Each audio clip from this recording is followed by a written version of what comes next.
A man who combined art and aggression, silence and storm, grace and grit. Who could ever forget that unforgettable night in 2006, the World Cup final? In the last match of his career, Zidane, calm, elegant and composed, suddenly lost control and headbutted Marco Materazzi. The world froze. It was shocking, emotional and unforgettable. That one moment turned his farewell into a global debate. Was he a hero or a villain, a genius or a hothead? But that night, that single act was only one chapter in a story far deeper than most people know, because behind that calm smile and smooth passing lies a man shaped by hardship, culture and silent brilliance. So today we uncover things you probably didn't know about Zinedine Zidane. So Zidane was born on June 23rd, 1972 in Marseille, France. His parents, Smail and Malika Zidane, were Algerian immigrants who had left their homeland during the 1950s in search of a better life. But the district they found, La Castellane, was far from easy. It was a tough neighbourhood filled with poverty, crime and unemployment. Yet for young Zizou, those concrete streets were his first stadium. He'd spent hours dribbling with an old ball against walls, learning control and balance that no academy could ever teach. Those early lessons from street football shaped his touch, his vision, his style. His first football idol wasn't a Frenchman, but the Uruguayan magician Enzo Francescoli. Zidane admired his grace and composure so deeply that years later he would name his first son Enzo Zidane, a quiet tribute to the man who inspired him. At 14, Zidane was spotted by a football scout during a youth tournament. Soon he joined AS Cannes, where his raw talent immediately caught attention.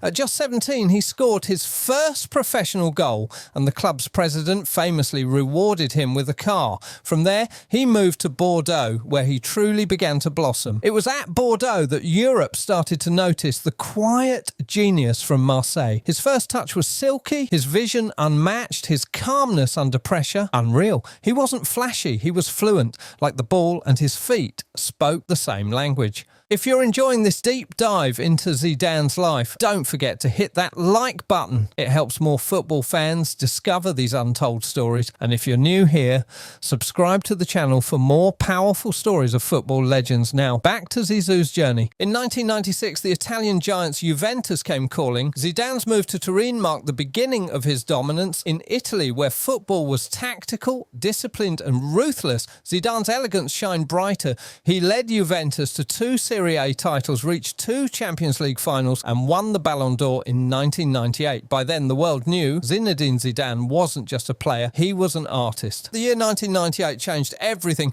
In front of his home crowd, wearing the blue of France, Zidane led his nation to their first ever World Cup victory. In the final against Brazil, the mighty Brazil, he scored two stunning headers, two moments that sealed his place in history. That night, France didn't just win the World Cup, they celebrated unity, diversity and hope, and at the heart of it all was Zidane, the son of Algerian immigrants, standing tall as a national hero. 2 years later, Zidane did it again.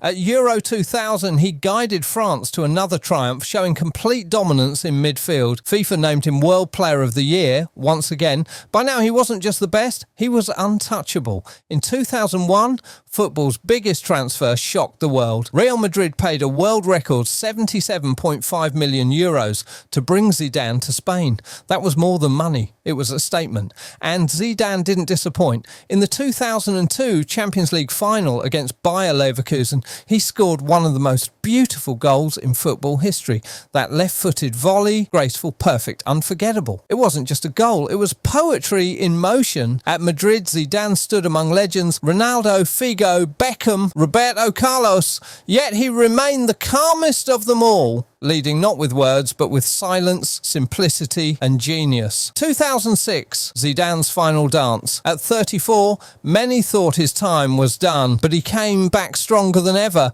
leading France all the way to the World Cup final once again. He was majestic throughout the tournament, even scoring a cheeky Panenka penalty against Italy in the final. But in the 110th minute, everything changed. After a verbal exchange with Marco Materazzi, Zidane turned and headbutted him. Red card. The world gasped. The legend's final act was an explosion of emotion. Later, Zidane said quietly, "I'm not proud of it, but I'm human," and that line, that raw honesty, captured who Zidane truly is. A man of beauty and emotion, flawed but real. Even after that infamous moment, he was still awarded the Golden Ball as the tournament's best player, because brilliance cannot be erased by a single mistake. After retiring, Zidane stepped away from the spotlight. No drama, no noise, just peace.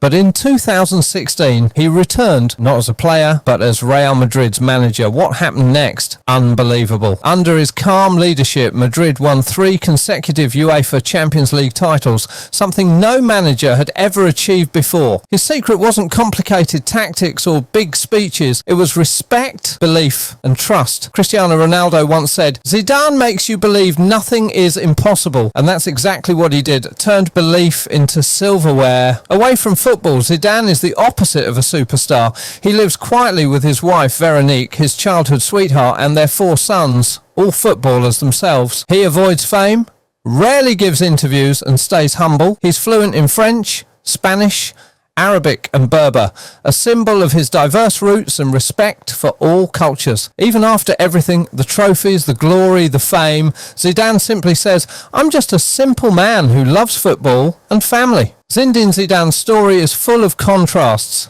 Elegance and aggression, calmness and chaos, victory and heartbreak. But maybe that's what makes him timeless, because football, like life, isn't about perfection. It's about passion. From the rough streets of Marseille to lifting the World Cup to conquering Europe as a coach, Zidane proved that greatness doesn't come from avoiding mistakes, it comes from rising above them. So next time you watch Zidane's highlight, remember, behind every pass, every goal, and even that famous headbutt, there's the story of a man who played the game with his heart. If you enjoyed this video, don't forget to hit like, subscribe, and comment below.